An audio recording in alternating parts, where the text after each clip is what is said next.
Saudara, senang sekali saya Aflan Nadia dapat menemani Anda kembali dalam Serambi Topik. Seperti biasa kita akan membahas mengenai isu-isu menarik dalam Harian Serambi Indonesia. Dan sudah hadir bersama saya Bung Yarmen Dinamika, Redaktur Pelaksana Harian Serambi Indonesia. Kita sapa terlebih dahulu. Selamat pagi Bung Yarmen. Selamat pagi Nana. Ya Bung Yarmen, cukup banyak informasi yang masuk ke meja redaksi sejak kemarin hingga tadi malam. Informasi yang kita angkat di halaman 1 seperti itu, ada 3 informasi setidaknya seperti itu. Ada rencana pembelian pesawat, kemudian juga angin kencang, dan juga informasi mengenai jamaah haji. Saya ingin ke berita pertama mengenai rencana pembelian pesawat ini, seperti apa informasi ini kita turunkan hari ini, Pak? Ya, dalam 3 atau 4 hari terakhir itu wacana tentang rencana pembelian pesawat oleh Pak Gubernur Irwandi Yusuf itu kan mendominasi pemberitaan di media-media mainstream, termasuk di koran kita, termasuk terutama di media sosial. Banyak pro kontra.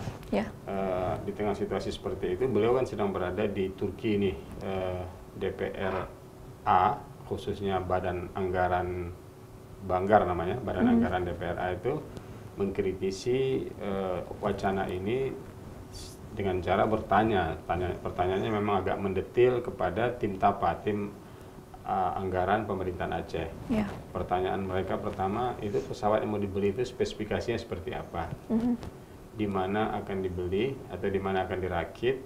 Butuh waktu berapa lama?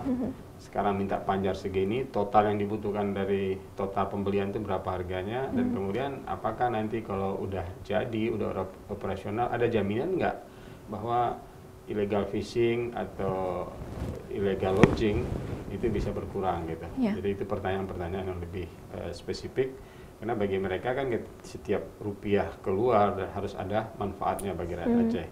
Kalau ternyata serba tidak jelas, itu bagi mereka jadi persoalan besar. Itulah sebab kenapa persoalan ini masih masuk dalam DIM, namanya daftar inventarisasi masalah.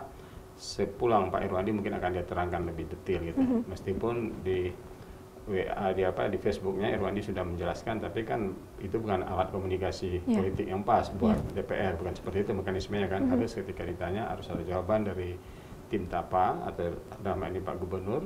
Masalahnya adalah tim TAPA ini sepertinya nggak bisa menjawab hal-hal yang detail tadi, karena yang tahu persis tentang spesifikasi pesawat dan dari mana dibeli kan Pak Irwandi gitu.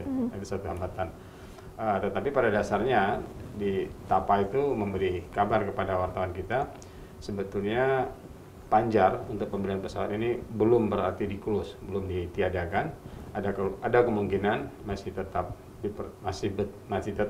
disetujui oleh DPRA sepanjang ada penjelasan yang masuk akal atau logis dari Pak Gubernur. Itu dia. Kemudian kapan mungkin dijadwalkan Gubernur akan tiba di Aceh dan melaksanakan mungkin penjelasan ini dilakukan oleh Gubernur sendiri, Bung? Tanggal 27 itu Gubernur sudah tiba di Jakarta. Apakah tanggal 27-nya langsung balik ke Aceh atau tanggal 28 itu kita belum tahu persis. Tetapi tadi malam, minggu malam, seperti halnya Jumat malam yang lalu, itu DPRA khususnya Banggar itu bersidang sampai pukul 2 dini hari gitu. Diputuskanlah bahwa supaya jangan menghambat yang lain-lain, ada beberapa hal yang persoalan yang masuk DIM, daftar inventarisasi masalah, soal pesawat itu memang masih pending dulu sementara. Yang kedua ada Sabang Sale, kan itu jadi festival, kalender event tahunan gitu kan. Tapi menyita banyak dana juga. Kemudian ada Tsunami Cup lagi, Tsunami Game, yang itu bagi anggota DPR juga tidak cukup jelas bagaimana konsepnya. Jadi akhirnya 3 ini dimasukkan dalam DIM, daftar inventarisasi masalah. Kita berharap 28 atau 29 Pak Gubernur bisa pulang menjelaskan, dan kalau bisa dijelaskan dengan baik apa tujuannya bagi pencitraan Aceh keluar, dan itu akan mendatangkan investor, itu mungkin akan diokekan oleh DPRA gitu.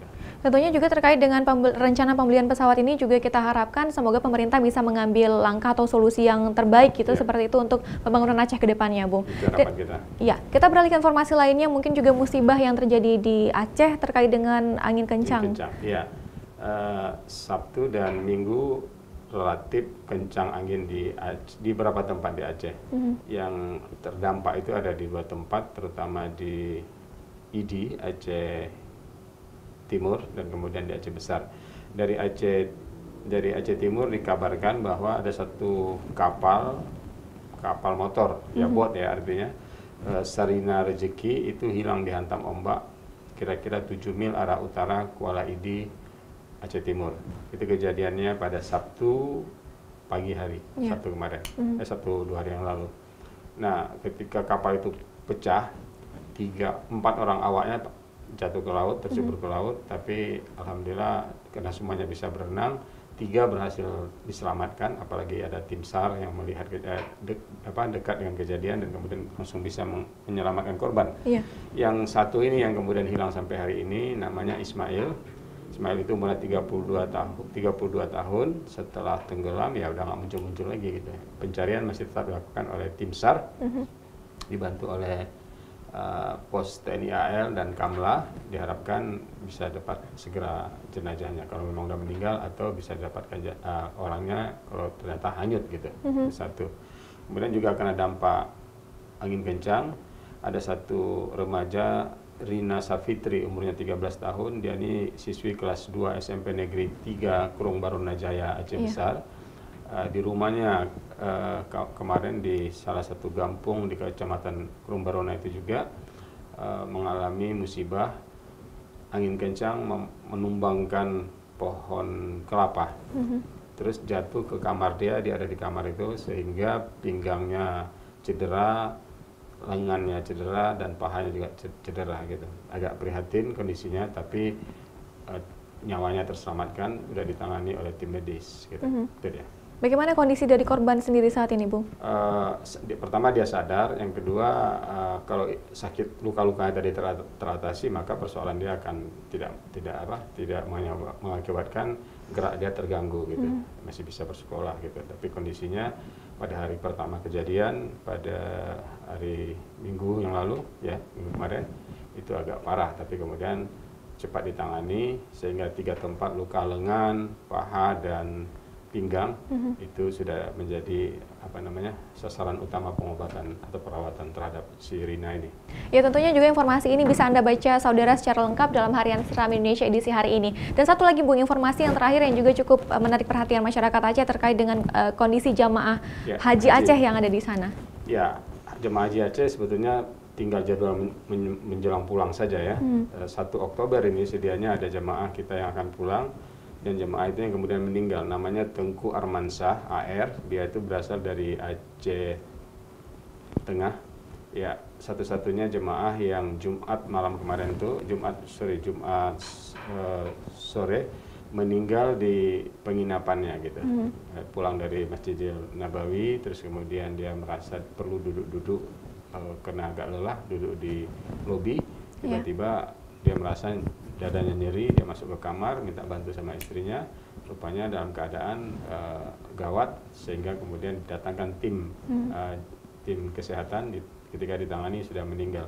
Dialah satu-satunya jemaah haji Aceh tahun ini yang meninggal di Madinah, sedangkan 21 lagi meninggalnya di Mekah. Itu dia. Ya, tentunya juga Serambi Indonesia terus memberikan update informasi juga terkait dengan jamaah haji Aceh setiap harinya kepada pembaca setia Harian Serambi Indonesia. Terima kasih Bu Yarmi untuk waktunya hari ini. Saudara, demikian perbincangan kita dalam Serambi Topik. Saya Afla Nadia. Sampai jumpa.